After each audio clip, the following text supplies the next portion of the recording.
Here's how to fix Roblox no longer supports 32-bit devices. First, open Windows Search and type System Information. Open the result and find System Type.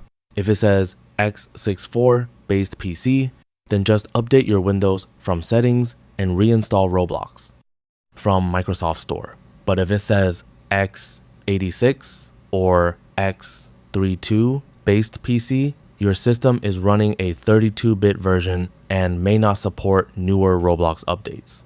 To fix that, open Windows Search again and type Check for Updates. Then open Windows Update and install any available updates. Then restart your PC. If the error continues, you may need to upgrade Windows manually from 32-bit to 64-bit. This requires reinstalling Windows, so back up your important files first. Once the upgrade is complete, reinstall Roblox and try launching it again. That's all for this video. Thanks.